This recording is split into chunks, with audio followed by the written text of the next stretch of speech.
পয়লা জুলাই মুখ্যমন্ত্রী ৩,০০০ টাকা দিয়েছেন অন্নপূর্ণা যোজনাতে। মোট ১,৬০,০০,০০০ লোকজন ধাপে ধাপে টাকা পাবেন। যদি এখনো আপনার অন্নপূর্ণা যোজনার টাকা না ঢুকে থাকে এই জুলাই মাসে, তাহলে আপনি কি করবেন? অর্থাৎ যারা অন্নপূর্ণা যোজনার টাকাটা পাননি তাদেরকে কি করতে হবে, কি করলে আপনার টাকা ঢুকবে, এই ভিডিওতে আমি দুটো এরকম কাজ বলে দিচ্ছি।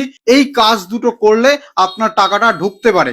এছাড়া কারা একদমই টাকা পাবেন না, অর্থাৎ কারা একদমই টাকা পাবেন না, কাদের ফর্ম বাতিল হয়েছে, মানে আপনি যাই করুন না কেন আপনি টাকাটা পাবেন না, এরকম কারা রয়েছেন, কাদের ফর্মটা বাতিল হয়েছে এবং আপনার ফর্মটা বাতিল হলো কিনা আপনি কিভাবে বুঝবেন। তাহলে ভিডিওটা সম্পূর্ণ দেখুন, A to Z সমস্ত কিছু আলোচনা করছি। যারা এখনো টাকা পাননি তাদের জন্য অতি গুরুত্বপূর্ণ এই ভিডিওটা। চ্যানেলটিকে সাবস্ক্রাইব করে রাখুন, ফেসবুক পেজটিকে ফলো করে রাখুন। চলুন শুরু করা যাক। পয়লা জুলাইতে মুখ্যমন্ত্রী বোতাম টিপে টাকা ছেড়েছেন 1:20 সময়, এবং যারা টাকা পেয়েছেন সেই সমস্ত মহিলাদের সংখ্যা হচ্ছে 1,30,00,000। মোট 1,30,00,000 মহিলাদের অ্যাকাউন্টে ধাপে ধাপে টাকা পৌঁছাবে। তাহলে যোগ্য মহিলার অ্যাকাউন্টে পয়লা জুলাই থেকে ৩,০০০ টাকা পাঠানো শুরু হয়েছে। তো বিকেল বেলা পর্যন্ত অনেকেই টাকা পেয়ে গেছেন এবং এখন অনেকে টাকা পাননি। এছাড়া দেখুন, টাকা যদি আপনার অ্যাকাউন্টে এখনো না ঢোকে তার মানে আপনার ফর্মটা বাতিল বা আপনি অযোগ্য, একদমই সেরকমটা নয়। বিপুল সংখ্যক টাকা একসাথে ছাড়ার কারণে ব্যাংকের সার্ভারের সমস্যা হচ্ছে, অর্থাৎ 1,30,00,000 মহিলাদের অ্যাকাউন্টে টাকাটা একবারে যাওয়া নিশ্চয়ই সম্ভব নয়। তাহলে পয়লা জুলাইতেই সবাই টাকা পাবে না। পয়লা July, 2nd July, 3rd July, 4th July এইভাবে কিন্তু টাকা পেতে থাকবেন। তাহলে এখনো যারা টাকা পাননি, হয়তো ব্যাংকের সমস্যা, আপনার ব্যাংকের সার্ভারের সমস্যা, যার কারণে একটু দেরিতে হলেও টাকাটা আপনি পেয়ে যাবেন। ঠিক আছে, তাহলে লট অনুযায়ী টাকা পাঠানোর কারণে অনেকের অ্যাকাউন্টে টাকা ঢুকতে দেরি হচ্ছে। বাকি লটগুলো টাকা খুব শীঘ্রই ছাড়া হবে। তাহলে কারা কারা অন্নপূর্ণা ভান্ডারে টাকা পাবেন সেই ফাইনাল লিস্ট প্রত্যেকটা বিডিও অফিসে চলে এসেছে, এবং সেখানে লট নাম্বার, তারপরে আবেদনকারীর ফোন নাম্বার, নাম এবং আধার কার্ডের 4টে সংখ্যা এরকম লিস্ট রয়েছে। ওই লিস্টে এই সমস্ত তথ্য রয়েছে। তো লট অনুযায়ী ধীরে ধীরে বা ধাপে ধাপে টাকা পাঠানো হচ্ছে। আপনি যদি এখনো টাকা না পেয়ে থাকেন, টাকা আপনি অবশ্যই পেয়ে যাবেন। দেখুন, এখন বর্তমানে আপনি 3টে কাজ করতে পারেন। 1 নম্বর হচ্ছে কিছুদিন অপেক্ষা করতে হবে। 1 জুলাইতে কিন্তু টাকা দেওয়া শুরু হয়েছে, তো আপনি কম করে 3 থেকে 4 দিন আরো ওয়েট করুন। ঠিক আছে, তো সার্ভারের সমস্যার কারণে SMS আসতে বা টাকা অ্যাকাউন্টে জমা হতে কয়েকদিন সময় লাগতে পারে। অনেকে SMS পেয়েছেন যে পশ্চিমবঙ্গ সরকার SMS করেছে যে আপনার ৩,০০০ টাকা প্রাপকদের দেওয়া হলো, কিন্তু অ্যাকাউন্টে টাকা ক্রেডিট হয়নি। সেক্ষেত্রে আপনার SMS-টা আগে চলে এসেছে, কিন্তু ব্যাংকের সার্ভারের সমস্যা থাকার কারণে টাকাটা পরে হয়তো ক্রেডিট হবে। তাহলে কম করে আপনি 3 থেকে 4 দিন ওয়েট করুন এখনো, দেখুন আপনার টাকাটা আশা করি এসে যাবে। দ্বিতীয়ত, আপনার ব্যাংক অ্যাকাউন্টটা চেক করবেন, পাসবুকটা চেক করবেন। দেখুন, ব্যাংকের অনেকের SMS অ্যাক্টিভ থাকে না, যার জন্য টাকা ক্রেডিট হওয়ার বা ডেবিট হওয়ার SMS অনেকের কাছে আসে না। সেক্ষেত্রে আপনি ব্যাংকের পাসবই বা স্টেটমেন্ট চেক করুন। গুগল পে, ফোন পে বা ATM এ গিয়ে বা ব্যাংকে গিয়ে বা CSP তে গিয়ে আপনি চেক করতে পারেন। সরকার SMS পাঠাচ্ছে, অনেক সময় ব্যাংকের মেসেজ আসে না, সরাসরি ব্যাংকে গিয়ে পাসবুক এন্ট্রি করালেই কিন্তু আপনি ব্যালেন্সটা দেখতে পারবেন যে টাকা ঢুকেছে কি ঢুকেনি। মেন যেটা সেটা হচ্ছে ডিবিটি।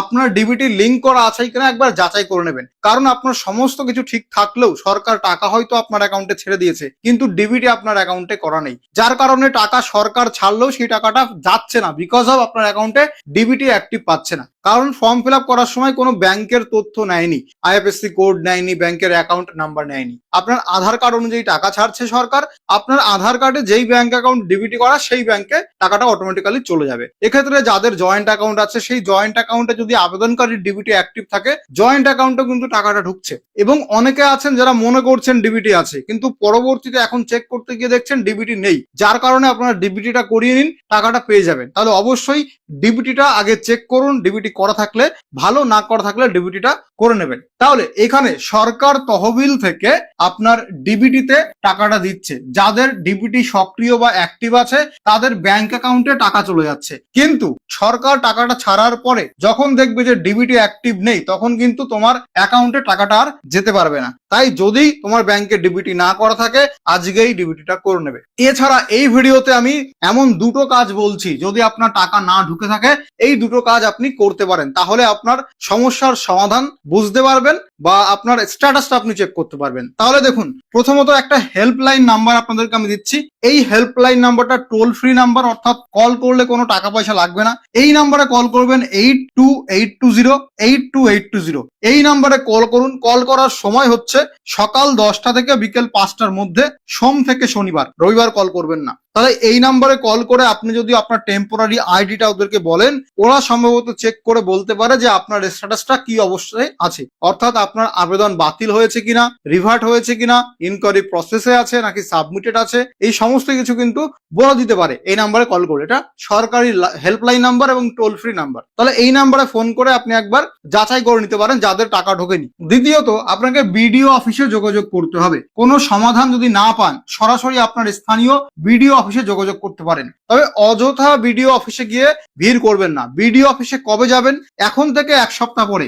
আজ হচ্ছে 2 জুলাই এবং আজও কিন্তু অনেক লোকের টাকা ঢুকবে। তাহলে আপনি কম করে 7 অর্থাৎ 7ই জুলাই পর্যন্ত অপেক্ষা করবেন। 7ই জুলাইয়ের মধ্যে যদি আপনার টাকা না ঢোকে, তারপরে আপনি বিডিও অফিসে যাবেন এবং সেখানে গিয়ে জিজ্ঞাসা করবেন কেন টাকা ঢুকলো না, আবেদন ফর্ম কি বাতিল হয়েছে, অথবা সেটার স্ট্যাটাসটা কি আছে। যদি সংশোধনের প্রয়োজন হয় তাহলে কি সংশোধন করতে হবে, এবং এই সমস্ত কিছু ভিডিও থেকে জানতে পারবেন, কারণ তাদের কাছে লিস্ট আছে, তারা স্ট্যাটাস চেক করতে পারছে। বর্তমানে সাধারণ নাগরিকরা স্ট্যাটাস চেক করতে পারছে না। তাহলে বিডিও অফিসে কবে যাবেন?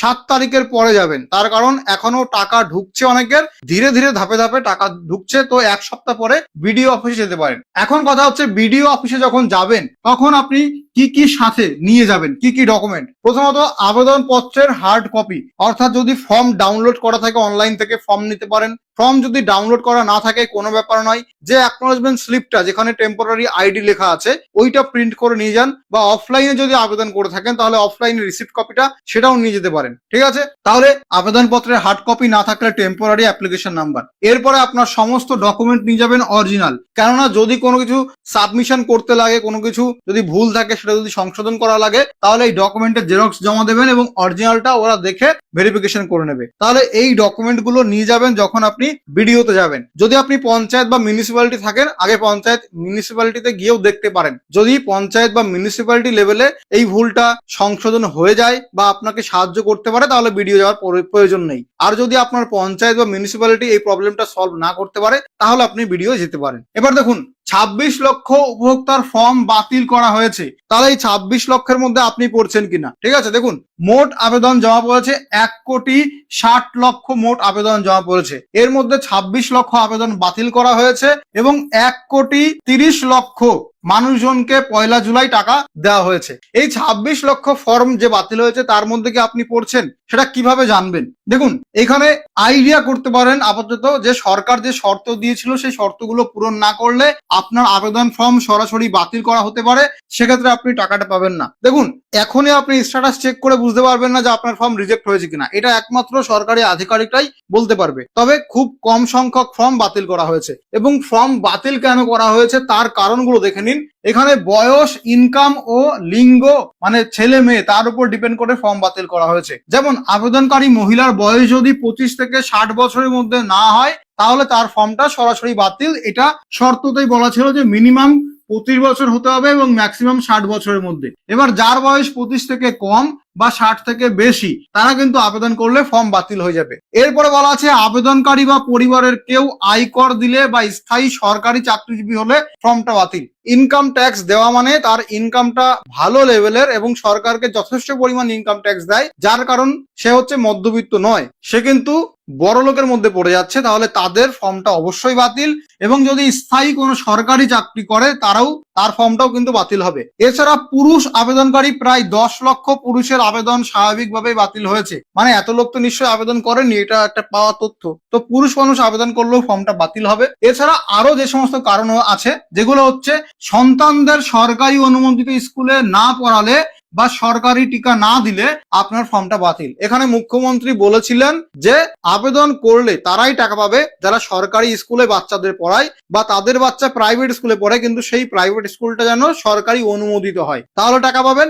এবং সরকারি টিকা নিলেই তারাই টাকা পাবেন। তাহলে যারা সরকারি টিকা নেননি, যারা সরকারি স্কুলে পড়ে না বা সরকারি অনুমোদিত স্কুলে পড়ে না, সেই সমস্ত বাচ্চা বা সন্তানদের অভিভাবকরা টাকাটা পাবেন না। এছাড়া একাধিক বিবাহযুক্ত পরিবারের সদস্য হলে টাকা পাবেন না। ভারতীয় নাগরিক যদি না হন, যদি ভোটার লিস্টে আপনার নাম না থাকে বা 3-4 জায়গায় ভোটার লিস্টে আপনার নাম আছে, তাহলে কিন্তু আপনি টাকা পাবেন না। এবং মৃত ব্যক্তির নামে যদি জালিয়াতি করে আবেদন করেন, তাহলেও আপনি টাকা পাবেন না। তাহলে ভোটার লিস্টে আপনার নাম থাকাটা অত্যন্ত জরুরি। এবং যদি ভোটার লিস্ট থেকে নাম কেটে যায়, তাহলে সিএএ বা ট্রাইব্যুনালে আবেদন করে রেখেছেন বা আবেদন সফল হয়েছে, তাহলেও আপনি টাকা পাবেন। কিন্তু ভোটার লিস্টে নাম না থাকলে আপনি কিন্তু টাকাটা পাচ্ছেন না। আপনার নামের যে চূড়ান্ত লিস্ট, সেটা কোথায় দেখতে পারবেন? তার মানে আপনি যদি টাকা পান, তাহলে ফাইনাল লিস্ট আপনার নাম থাকবে ওই লিস্টে, সেটা কোথায় দেখতে পারবেন? এমনি সেটা অনলাইনে নেই, সেগুলো গ্রাম পঞ্চায়েতে লিস্ট থাকতে পারে বা অনেক সময় সেখানে লিস্ট দেখালে বিক্ষোভ তৈরি হতে পারে, যার জন্য গ্রাম পঞ্চায়েত থেকে হয়তো অফিসিয়ালি আপনাকে লিস্ট দেখাবে না। তো আপনি ভিডিওতে গিয়ে জাস্ট ওদের কাছে জিজ্ঞাসা করতে পারেন, লিস্ট হয়তো আপনাকে দেখাবে না, কারণ ওটা পাবলিকদের জন্য নয়। আপনারা অনেক ফেসবুক পেজ দেখবেন, ইউটিউবে দেখবেন, সেখানে পোস্ট করা হয়েছে বা ভিডিও করা হয়েছে যে এই দেখুন অন্নপূর্ণা ভান্ডারের টাকা পাওয়ার ফাইনাল লিস্ট দিয়েছে। তো ওরা পেলো কোথায়? ওরা নিশ্চয়ই পঞ্চায়েত ভিডিও সেখান থেকেই পেয়েছে, সরকারি আধিকারিকদের কাছ থেকেই পেয়েছে। তো ওদের কাছে গিয়ে আপনি জিজ্ঞেস করুন যে আপনার নাম ফাইনাল লিস্টে বা টাকা পাওয়ার লিস্টে আছে কিনা। ওরা আপনাকে লিস্ট দেখাবে না, কিন্তু আপনার নাম চেক করে বলে দিতে পারে যে আছে কি নেই। ঠিক আছে। এরপর দেখুন, বিডিও অফিসে এক্সেল শিটে চেক করা সব থেকে নিরাপদ। অর্থাৎ বিডিও অফিসে এক্সেল শিটের মাধ্যমে সমস্ত লিস্ট চলে আছে। আচ্ছা, লিস্টে কি কি তথ্য দেখা যাচ্ছে? উপভোক্তার নাম, আধার কার্ডের শেষ 4টে সংখ্যা এবং মোবাইল নাম্বার এবং লট নাম্বার দেখা যাচ্ছে। এই 4টে তথ্য ওই এক্সেল শিটে দেখা যাচ্ছে যারা টাকা পাবে ফাইনাল লিস্টে। তো আপনি ভিডিওতে গিয়ে জিজ্ঞাসা করতে পারবেন, আপনাকে লিস্ট দেখাবে না, কিন্তু নাম চেক করে বলে দিতে পারে যদি ওদের মনে হয়। এবার দেখুন, আপনার অনলাইনে স্ট্যাটাস কি ছিল, সেই অনুযায়ী আপনি টাকা পাবেন কি না পাবেন। লাস্ট যখন আপনি স্ট্যাটাস চেক করেছেন, তখন এই 3টের মধ্যে কি ছিল? যদি সাবমিটেড দেখায়, এর অর্থ আপনার ফর্ম ভেরিফাই হয়েছে। দেখুন, সাবমিটেড এর অ্যাকচুয়াল মানে ফর্মটা সাবমিট করে রেখেছেন, এখনো ভেরিফিকেশন হয়নি। ভেরিফিকেশন হলো দেখাতো ভেরিফিকেশন প্রসেস, ভেরিফিকেশন ফেলড হলো দেখাতো ইনকোয়ারি রিভার্টেড, মানে ফেরত পাঠানো হয়েছে সংশোধনের জন্য। কিন্তু স্ট্যাটাস প্রথম দিকে চেক করা গেলেও পরের দিকে চেক করা যাচ্ছিল না, সবাইকেই এই সেম সাবমিটেড দেখাচ্ছিল। তাহলে সাবমিটেড মানে আমরা ধরে নিতে পারি যে আপনার ফর্ম ভেরিফাই হয়েছে, কোনো চিন্তা নেই, আপনি টাকা পেয়ে গেছেন বা খুব শীঘ্রই আপনার অ্যাকাউন্টে টাকা ঢুকে যাবে। কারণ অনেকের ফর্ম সাবমিটেড থাকা রয়েছে, টাকা দরুনও টাকা পেয়েছে, এরকমটা হয়েছে। এরপরে যাদের রিভার্ট হয়েছে, এর অর্থ আপনার নাম বা জন্ম তারিখ বা আধারে কোনো ছোটখাটো ভুল আছে, আপনাকে সংশোধন করতে হবে। তো বিডিও অফিসে অরিজিনাল কাগজ দেখিয়ে অবিলম্বে ভুল সংশোধন করবেন। একমাত্র সরকারি আধিকারিকরাই আপনার ফর্মটা তাদের ব্যক্তিগত বা অফিসিয়াল লগ ইন আইডি দিয়ে এডিট করতে পারবে। আপনি, আমি, সাধারণ পাবলিক এখন এডিট করতে পারবেন না। তো শুধুমাত্র ভিডিওতে গিয়েই সংশোধন করা সম্ভব। আর যদি রিজেক্ট থাকে, যেটা কি খুবই কম, তাহলে আপনি যোজনার, অন্নপূর্ণা যোজনার নির্দিষ্ট শর্ত পূরণ করেননি, আপনার আবেদন পুরোপুরি এই প্রকল্পে বাতিল। তো যাদের রিজেক্ট দেখাবে তারা কিন্তু আর আবেদন করতে পারবেন না, আপনার আবেদন কমপ্লিটলি ক্যান্সেল হয়ে গেছে। ঠিক আছে। তাহলে এখন বর্তমানে কাদের টাকা দেওয়া হচ্ছে বা কারা টাকা পাবেন? প্রথমত, যুবসাথী বা অন্যান্য ভাতা যারা পাচ্ছেন তারাও পাবেন। অর্থাৎ যুবসাথী তো আগে পেতেন, কিন্তু যদি আপনি অন্নপূর্ণাতে আবেদন করেন, তাহলে যুবসাথী তো টিএমসি চলে গেছে, এমনি বন্ধ হয়ে গেছে। তো সেক্ষেত্রে যারা যুবসাথী পেতেন, তার মানে তারা যোগ্য, অন্নপূর্ণা ভান্ডারেও তারা টাকাটা পাবেন, কোনো অসুবিধা নেই। এছাড়া গুরুত্বপূর্ণ, সিএ বা ট্রাইব্যুনালে আবেদন করেছেন, কিন্তু ট্রাইব্যুনালে বাতিল না করা পর্যন্ত ভাতা চালু থাকবে। অর্থাৎ এখানে আপনি ট্রাইব্যুনালে অ্যাপ্লাই করেছেন, যদি অ্যাকসেপ্ট হয়ে যায়, বা সিএ তে অ্যাপ্লাই করেছেন, অ্যাকসেপ্ট হয়ে গেলে আপনার নাম ভোটার লিস্টে উঠে যাবে। যদি সিএ বা ট্রাইব্যুনালে আপনার মামলা এখনো পেন্ডিং আছে, এখনো নিষ্পত্তি হয়নি, তাহলে যতদিন না রেজাল্ট দেবে ততদিন আপনি টাকাটা পেতে থাকবেন। ঠিক আছে। দেখুন, যারা নতুন আবেদনকারী তারাও টাকা পাবেন। অর্থাৎ লক্ষ্মীর ভান্ডার যদি আপনি আবেদন করেছিলেন বা লক্ষ্মীর ভান্ডার আবেদন করতে চাইছিলেন, তারাও কিন্তু অন্নপূর্ণা ভান্ডারে অ্যাপ্লিকেশন করলে যোগ্য হলে টাকা পাবেন। এক পরিবারে একাধিক যোগ্য মহিলা প্রত্যেকেই আলাদাভাবে 3000 টাকা পাবেন। কারণ আমার পরিবারের, আমার ওয়াইফ এবং আমার শাশুড়ি দুজনেই আবেদন করেছে হেড অফ দ্য ফ্যামিলি আমার শ্বশুরকে রেখে। তাহলে তারা দুজনই, অর্থাৎ আমার শাশুড়ি এবং আমার ওয়াইফ দুজনেই কিন্তু টাকাটা পেয়েছে, 1 জুলাইতেই টাকাটা ঢুকে গেছে। তো এক পরিবারের একাধিক মহিলা যদি ফর্ম ফিল আপ করার সময় অন্নপূর্ণা যোজনাতে আবেদনকারী হিসাবে টিকমার্ক করেন বা ইয়েস করেন, তাহলে আপনি টাকাটা পাবেন, অসুবিধা নেই। এবার দেখুন, একটা নির্ভুল ফর্ম কেমন হতে পারে। যেমন সঠিক বয়সের মধ্যে পড়ছেন 25 থেকে 60 এবং সম্পূর্ণ সরকারি নির্দেশিকা দিয়েছে, যেমন স্কুলে পড়ছেন, সরকারি স্কুলে বা সরকারি অনুমোদিত স্কুলে টিকা নিয়েছেন, তাহলে আপনি এখানে যোগ্য। ঠিক আছে। আপনার ফর্মে কোনো ভুল নেই এবং সাবমিটেড করার পরে সঠিকভাবে সাবমিটেড হয়ে আছে, বা আপনি ব্যাংক অ্যাকাউন্টে ডিবিটি অ্যাক্টিভ আছে, তাহলে আপনি এই সমস্ত কিছু মিলে গেলে 3,000 টাকাটা পাবেন। যেমন আমার বাড়ির যে ওয়াইফ বা আমার বাড়ির যে আমার শাশুড়ি ওয়াইফ, তারা সবাই টাকা পাচ্ছে, তারা কিন্তু সমস্ত শর্তগুলো পূরণ করেছে এবং ফর্ম ফিল আপ করেছে, 11 জুন তারা টাকা পেয়ে গেছে। তাহলে যদি কোনো প্রকার সাহায্য বা কমপ্লেন থাকে সরাসরি এই নাম্বারে